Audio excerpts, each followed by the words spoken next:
kamayar at mga sisi. Kumusta naman kayo? Today is Saturday. So good morning, happy Saturday, happy weekend po sa inyong lahat and sa ating lahat. So wherever you are, I'm greeting you hello and mega shout out to you and thank you for being here to watch my randomness vlog of my life. So today, as you can see, yung background natin, nandito na naman ako sa tindahan. So pansin na ba, nag-try ako maglagay ng liquid eyeliner pero hindi siya pantay. Naglagay ako ng liquid eyeliner. Pansin niya ba? Hindi siya pantay. But anyway, it doesn't matter. Share, pakita ko lang sa inyo. Gusto ko kasi matuto na maglagay ng liquid eyeliner pero hindi talaga ako magaling na. Turuan nyo naman ako kung paano. Hindi kasi pantay. So yung mga marunong mag-makeup dyan, turuan nyo ako. Minsan perfect dito, tapos mali naman dito. Minsan naman konti na lang, tapos biglang malaki dito, biglang makapal dito. Oh, sus Mariosep. So hanggang napagod na ako, kakabura, kakarita, hanggang yun, wala nangyari. Pero ngayon, dahil kinamad na ako, hinayaan ko na lang ganyan. Bahala na sila mag-adjust kung hindi yung pantay. Mag-adjust yung makakapansin. So, ito yung ginamit ko pala na liquid eyeliner. So, I'm using the Fit Me. Ayan, ayan siya. Ayan. 65 pesos lang. So, ayun. Saturday ngayon. And, work na naman tayo. Kumusta kayong lahat? So, ayan siya. Kain na. So, mag-drop off pala ako ngayon ng Lazada kasi may order na ukay-ukay.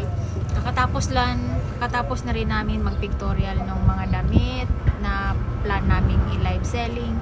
And yung iba kasi dito, the mostly nakasampay ay mga naka-upload sa Lazada para kung sino yung mauna, mas okay. So, possible na may bumili dito or possible na may bumili sa Lazada.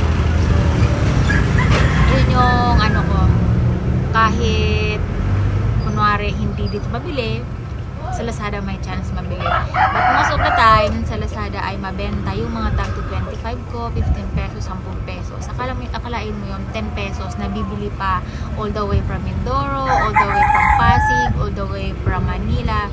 So 10 pesos, 10 peso besh. Tapos nag-sale less 1 peso, so 9 peso. Diba? Kaya nga lang, yung iba hindi nag-iisip, medyo napapamahal sila sa shipping. Like, bibili lang sila ng worth of 20 pesos, tapos all the way like Bulacan, tapos yung shipping fee nila ay like 40, 80. So, ang ginagawa ko, bumabawid na lang ako sa freebie, binibigyan ko sila ng freebie na maganda, para naman maging happy sila. So, yun.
oven ka, you can bake it.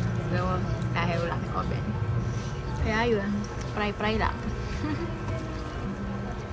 So ayan, let's start the day.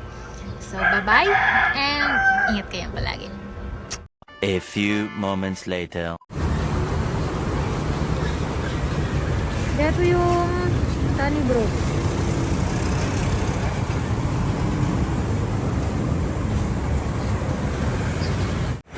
Ayan, ako po ay magda-drop off ng aking Lazada. Ayan, Lazada, meron akong order. So, nandito ako ngayon sa overpass. Overpass na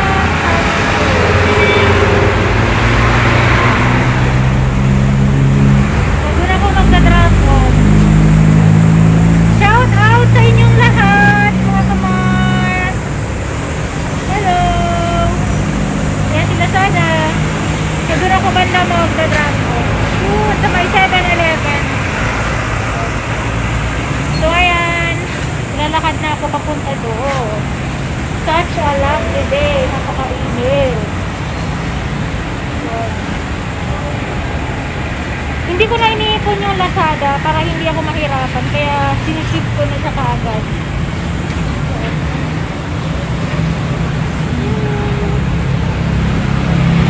Nakalakad ako sa overpass.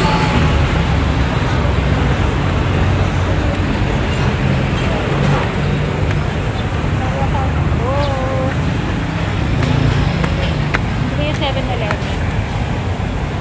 Init, nagpayong ako pero hindi naman ako nagpayong. Kapangala ko.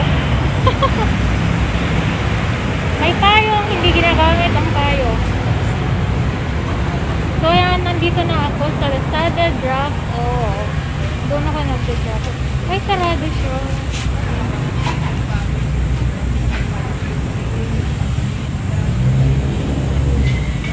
Sarado. Oh my God, sarado siya.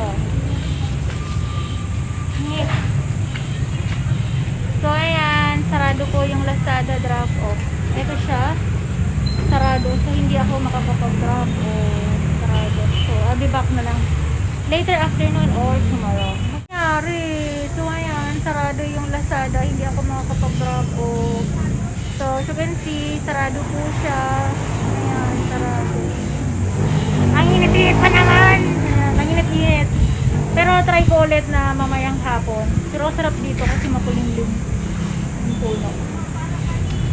So maya-maya ako na lang itatry ulit. Sayang naman yung pagpunta ko. Miming! Yung aking little friend. Miming! Ayan siya. Oh. So ngayon uwi na ako. Balik na ako sa tindahan. A few moments later. Yan, nandito na po ako sa shop. Grabe, pinatay ko yung ilaw muna kasi the more na open yung lights, I noticed na mas mainit siya. So, mas maganda na nakapatay yung ilaw para hindi masyado mainit. So, meron naman akong konting ilaw dito sa gilid and dito. And yun na nga, hindi ko alam kung bakit sarado yung Lazada. Hindi ko alam. Siguro nakapag-decide sila mag-day off din. Today is Saturday, so normally open sila kapag Saturday, pero wala sila. So nagantay pa naman ako ng konti ngayon. At dahil sa ako ay nag-antay, napadaan tuloy ako doon sa Ukay-Ukay. So alam niyo yun, nakabili ako ng super mura na jacket. Orange siya. Suotin ko siya kapag lalapas ako na mainit para pang-protect ng skin. And nakabili rin ako ng parang tube na stripe na crop top. And nakabili rin ako ng short na maong na yung putas-putas. And nakabili din ako ng isang purple na blouse. Ang ganda. Hindi ko na sa inyo maipakita kasi pinadala ko na sa kapatid ko para langhan kasi excited na akong isuot siya. So maybe tomorrow baka masuot ko yung isa doon. And yun, sabihin ko sa inyo. Ang ganda, mura lang. So nabili ako worth of 200. Meron akong 6 na piraso. Kalain mo yun, worth of 200. Meron kang 6 na piraso. So 35 each, 3 for 100. Nakatuwa. So ito pala yung aking baon. Ayan, papaya. Ayan, may langgam. Saan ka ba galing? Ayan, nilanggam na. Hindi pa rin ako kumakain ng kanin. Getting better. It's been malapit na mag 1 month hindi ako nag-rice. So today, ang tanghalian ko ay pinapaluto ko kay mama yung maliliit na hipon. Pinaghaluan ko ng maraming mga gulay-gulay. Tapos ito, hindi ko nakain ng breakfast kasi busy. Ayun, yun lang. Tsaka oatmeal. Napadala na ko ni mama ng oatmeal. Ayan. May lamgan. Parang ba nakapasok? Ayan. So, mag-update na lang ako doon sa babae na hindi namin na-ship yung kanyang damit. And dahil Sunday, wala rin Lazada. So, by Monday na. Yan. Ganoon talaga. And wala na akong ibang madrop-upan dito na malapit. So, for now, thank you everyone for watching. Have a nice day. Happy Saturday. Dito muna ako. Ako ay mag-i-edit muna ng next vlog na i-upload ko. So, for now, bye-bye!